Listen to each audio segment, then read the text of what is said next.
And welcome in again to Bailey's Best. Brian Bailey here with Ken Watlington this week. Zach Kaplan is out. His grandfather passed away, so we send our thoughts and prayers to him and his family this week because obviously that's a big loss for his family. But we want to talk a little sports, and we continue on. And let's talk about the bowl game because Zach was with us at the bowl game, and what a great time it was at the Military Bowl. We did our half-hour special. It was just a neat deal it turned out to be, although going up to D.C., we really didn't think it was going to be, did we? How come?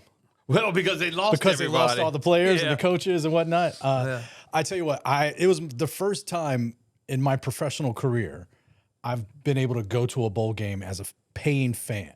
You paid. I did pay. I paid for my ticket. I paid for an Airbnb. It was so much fun to be there. You know me. I'm not the biggest ECU guy. No. I toe the line here, because it's good, good for our business when the Pirates do well. But, I'm a UNCW graduate. Yep. But it was good to go up there just to be amongst all these ECU fans who came from far and wide. Even with, the things they were worried about losing players to the portal, losing coaches to other schools, there was still a huge fan base there. They know how to party.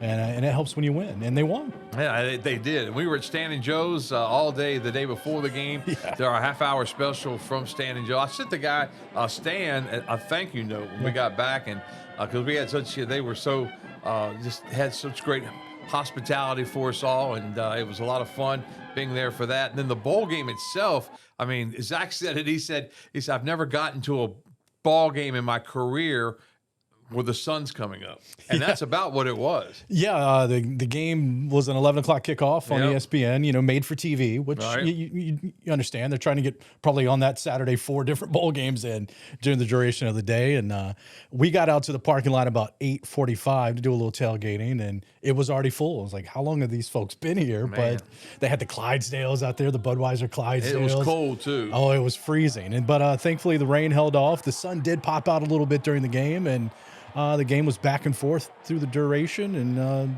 for a while, it didn't look too good for the Pirates. And then just like that, hey, I think they're going to win this thing. Well, you look at what happened in that game. So you take into account, you lose your quarterback, you lose your running back, lose your tight end, lose your second wide receiver, lose your offensive coordinator, your defensive coordinator, and a partridge in a pear tree. Your cat's up in a tree. Yeah, and you're losing everything. So everything's gone. But the way that the team was able, first of all, to battle in the game and to battle, they were down 7-3 at the half.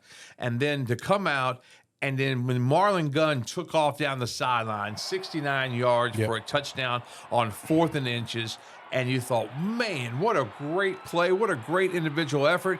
And then you see the referees kind of walking around together. Like something's not right. That's never a good sign.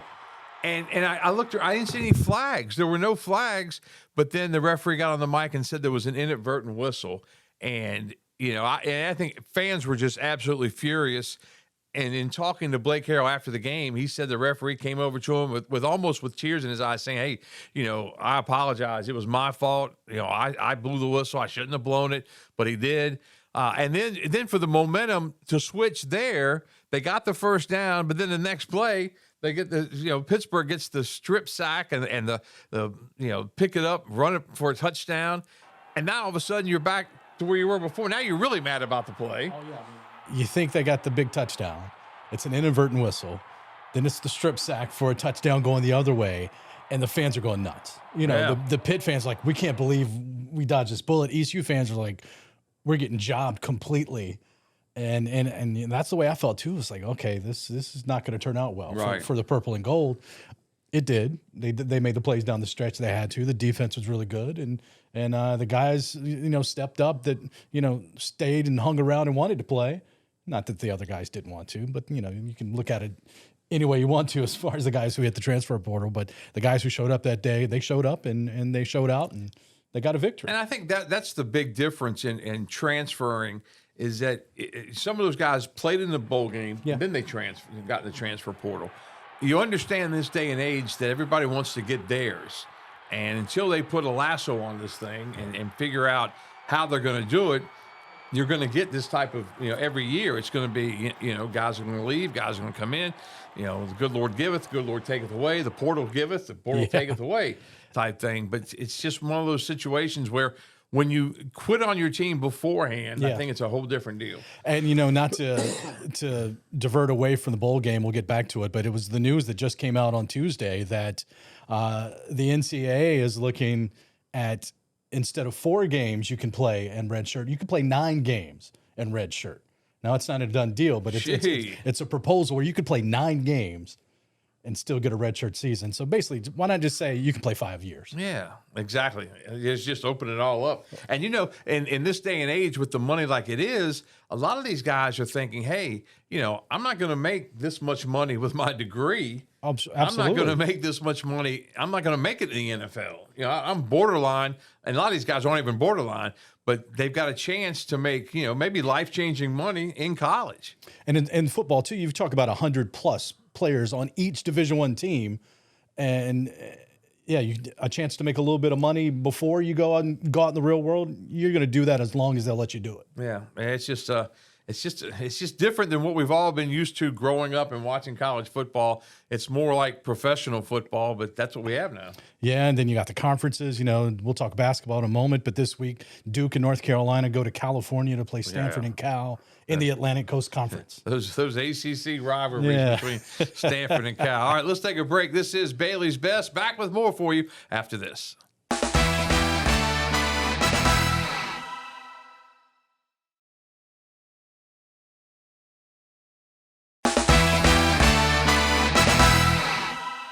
All right, welcome back to Bailey's Best. Ken Watlington with Brian Bailey as we talk basketball now. Let's talk college basketball, the ACC, as we're talking about it. Duke, Carolina on the road, out west, way out west. Duke plays an 11 o'clock game coming up on Wednesday night. Yep.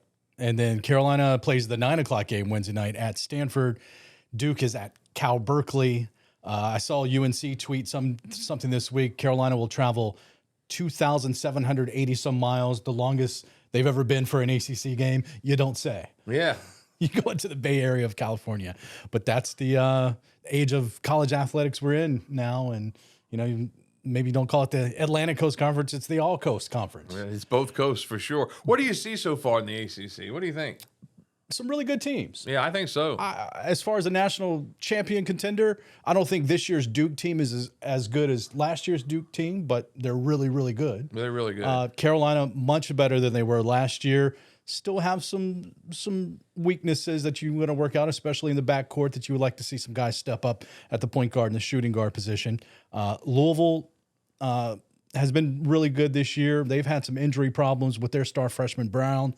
NC State, they've been up and down. They haven't been able to break through with those big quad 1 wins against Kansas. Yeah. But over the weekend, boy, they took it to Florida State. Largest road ACC win ever for a very proud program. I turned it on, and I thought it was a wrong font or something up on the screen because it was crazy. That's the numbers. Your Virginia Cavaliers, boy, what a night and day difference it is with the new head coach Odom. Yeah. Not that obviously Tony Bennett was fantastic, won a national championship. Yes, he was. But the style of play is completely night and day different. They're scoring 80, 90 points a game. Sometimes you wouldn't get 80, 90 points in a 3-game stretch. Yeah, exactly. That's how it was with Tony Bennett. He loved that pack line defense, and they're better. I don't know if you could pick out a team to win the championship right now, unless I think Duke might be a little bit ahead of the pack, but I think, at times the teams you mentioned, and Clemson's in there somewhere. Clemson, they just cracked the top 25 this week. My old college professor, Brad Brownell at UNCW, he taught a class called Coaching Basketball. They cracked the top 25, and they were in the Elite Eight a couple of years ago. State, was going to be right there. Miami's off to, I think, an 11-2, 11-3 start with their first-year head coach. Kind of surprising there. SMU beat Carolina. They lost to Duke without their star Boopie. Boopie Miller was out with the flu. I thought I was watching Friday Night Lights when I turned it on and saw him running around. The ACC, I think top to bottom, maybe the bottom with Pitt and Boston College this year, not very good. But collectively, the ACC much better as a whole than they were last year. And they're getting a little more respect. Because last year, the national media was definitely down on the ACC. They didn't deserve 3 or 4 bids. North Carolina didn't deserve to get in. Maybe they didn't. But this year, you're talking about 7, 8 schools in the mix of making the NCAA tournament. That's good for the ACC, the Atlantic Coast Conference. You look at the American, and East Carolina still looking for their first win in American play. Although it looks like they're getting better. And, again, you're year to year to year. Everybody was thinking, hey, last year East Carolina did so many good things, but then you lose your whole roster. Basically, you're rebuilding, and then they had some key injuries. And Mike Schwartz will tell you, I mean, those injuries have been devastating, but he really likes this team as far as he calls them warriors, and he thinks they got some wins in them coming up. Injuries can really kill a season because it not only affects the product you see on game nights, right? It affects the way you practice. Because you can't go wall to wall 5-on-5 really hardcore in practice. You kind of gotta, slow it down a little bit, and maybe you can't implement everything you want to in practice to get to game day. But they've been competitive. They're off to an 0-3 start in American play, but they were right there at the end and most of those games, especially in the overtime game against UAB last weekend. Jordan Riley's really good. Boy, he is a lot really of fun good to watch. I tell you what, and when he's hitting his outside shot, and that seems to get him going defensively as well. Yeah. And he is fun to watch. How about your Seahawks? They're doing pretty well. Seahawks, it's been a weird season. They're 16-2, 5-0 in the conference. Sounds pretty good, right? I'd say. They had a first-team preseason All-CAA player in C.J. Luster. He will not play a minute this season because of injury. So you're dealing with that. We've had another guy, Gavin Walsh, who transferred in, come fresh off a couple of double-doubles. He injures his knee, has a little procedure, goes with the team last weekend in Boston. They had to leave him in Boston because he's in the hospital fighting an infection in that knee. So they've battled through some adversity, but they've had some lucky wins, including over the weekend. They were down 24 in the early stages of the second half at Stony Brook. Seahawks then scored 24 straight points to tie it up and go on for the win. So luck's been on their side for sure, but they're well coached. Takeo Siddle's doing a great job. Proud he's at my alma mater, and proud to see those guys 16-2. Hopefully they can make it back to the big dance. And it all leads up to the tournaments coming up in March. Yeah. And as you said, the big dance. And it's just that is one of the magical times as far as the sports calendar is concerned, as is right now. And we'll talk about what's going on right now in just a minute. But that's just one of those times of the year that you look forward to. And especially in a conference like UNCW's, they're 16-2 now. They could get into the conference tournament. I'm not saying they will, but they could be 29-3 going into a conference championship game. If you lose it, you're out. Well. Yeah. Just like the old days in the ACC, Exactly. but those were the really, really old days. Let's take another break. This is Bailey's Best. Back with more after this.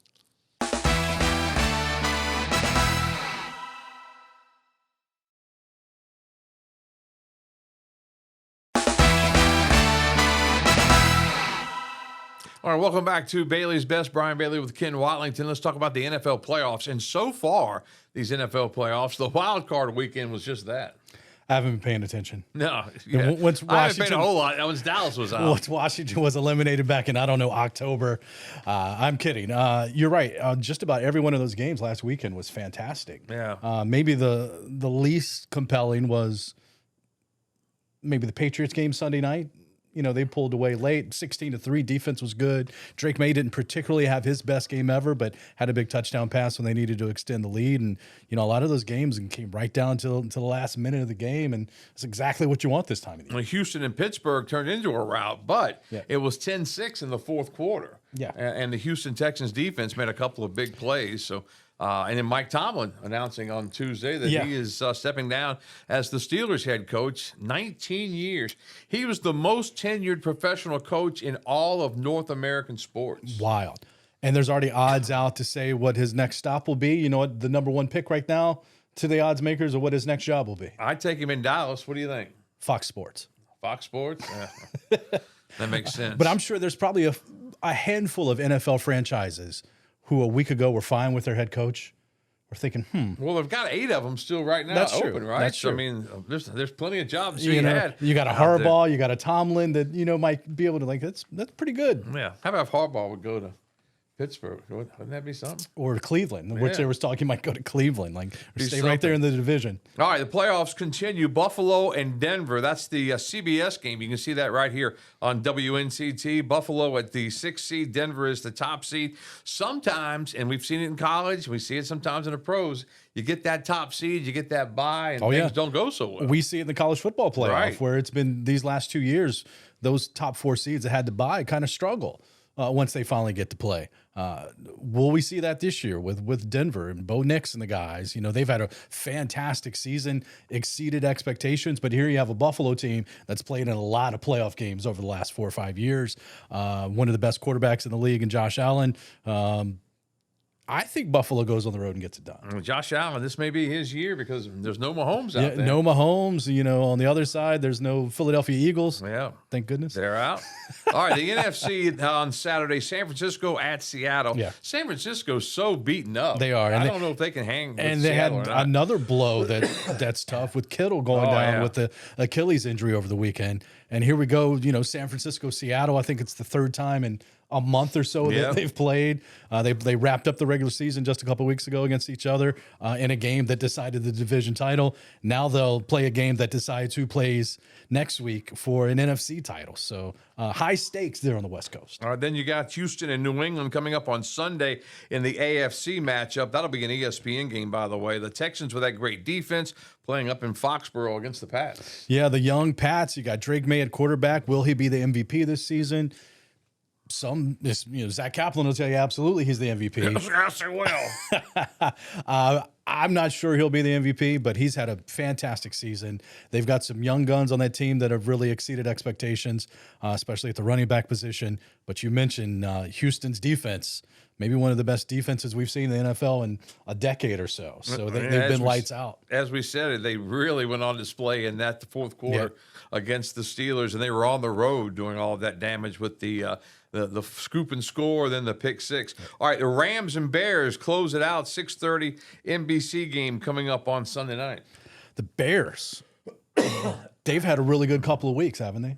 Especially with some late game heroics. They were down so badly to the Green Bay. I had no idea they could come back, and that pass on the sideline. Yeah, it was beautiful. And then you got the Rams who had to fight tooth and nail just to get out of Charlotte with a win. They did what they had to do. Matthew Stafford's a little banged up.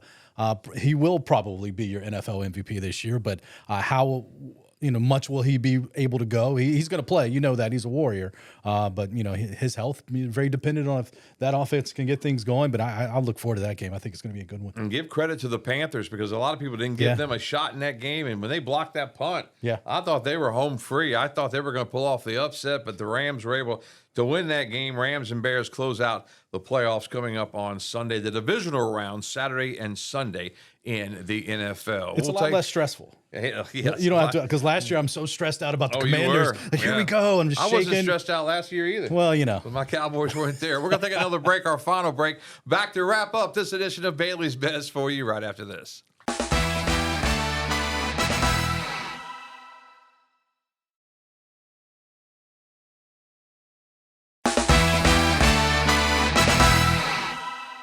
All right, welcome back as we wrap up this edition of Bailey's Best. When we look at the college football playoff and we had some transfers this week, you think about a guy like Terry Moore who played at Washington High School, great running back. He goes to Duke. Then he's all ACC. Shout out to my team, man. Shout out Washington. Go Pitt, man. Sits out a year with an injury, and now he's going to one of those guys we talked about earlier. They can cash in and make some money with that extra year of eligibility. He's headed to the Buckeyes of Ohio State. Terry was so fun to watch as a member of the Pam Pack on offense. Right. He was electric, and that was a good team they had back when Perry Owens and they were fun to watch. He goes to Duke. Switches sides, to the defense, and as you mentioned, an all ACC caliber performer gets injured, doesn't play much this past year, and now he's going to Columbus, Ohio, to play for the Ohio State University. It's pretty cool, a great opportunity. And C.J. Mims, he leaves East Carolina after several years playing really good football, goes to Carolina, spends a year there. Now he's headed off with Texas A&M. Yeah, the former West Craven guy going to another team. Terry Moore's going to Columbus to play for Ohio State. They've been in the playoff the last X numbers of years. Texas A&M is where C.J. Mims is going. They're in the playoff this year, lost at home to Miami, who will play for the championship, which is wild. But yeah, good for two local guys, homegrown guys, going to play at the top level of college football. All right, let's wrap it up by talking about the college football playoff national championship game coming up on Monday night. 10 seed Miami, number 1 seed Indiana. The game will be played in Miami. Who you got? Number 1 Indiana. Let's see. You got Bobby Knight's a great head coach. You got. We're not talking basketball. Gene Hackman is the head coach, the Hoosiers. Yeah, we're talking Indiana football as an overwhelming favorite to win a national championship. That is crazy. Yeah, it really. What if you were in a coma for 5 years and you woke up and said, "Hey, the playoff championships tonight. Who's in it? Is it Alabama? No, it's Indiana." Yeah, it's crazy. It's upside down. I think that's what we're seeing too with all this NIL and transfer portal. Things are evening out because the SEC is not so dominant anymore. Indiana's not a fluke. No, they are not. They maybe did get lucky to win that Penn State game, a miraculous catch in the end zone to win that game in Happy Valley. But boy, in the playoffs so far, whew. They took like Oregon to the woodshed. Yeah. That game was over before it started. And Alabama as well. In the Rose Bowl, one of the biggest events in college sports. And then they were like, we're supposed to be here. Yeah. And they looked the part. They did look the part. What do you got for a score? I think Indiana, the magic runs out. Do you? I do. Wow. You heard it here first. The magic runs out. I think Miami, the U's back. What's your score? It's going to be low scoring, 18-15. Wow, 18-15. Miami over Listen, I'm Indiana. never right about anything. So this I'm never right either, so that means one of us will be right because I'm taking the Hoosiers. I'm taking Indiana to win it 31-21. I just think Indiana's absolutely loaded. They've got, they don't have 5-star players, but they have very, very good players. It's crazy to think their head coach, Curt Cignetti, less than a decade ago was the head coach at Elon. Yes, he was. And now here we go. And he's ready to go, ready to fight. What a great story. A national championship. Should be fun coming up on Monday night. A college football playoffs look to expand. Do they go 12 to 16? Can they make more money? Of course they're going to do it. And they will do it. And they probably will expand to 16. Or 24 even. We'll keep an eye on that. All right, that's our show for tonight. Join us next week for another edition of Bailey's Best when we sit on the couch and just talk sports.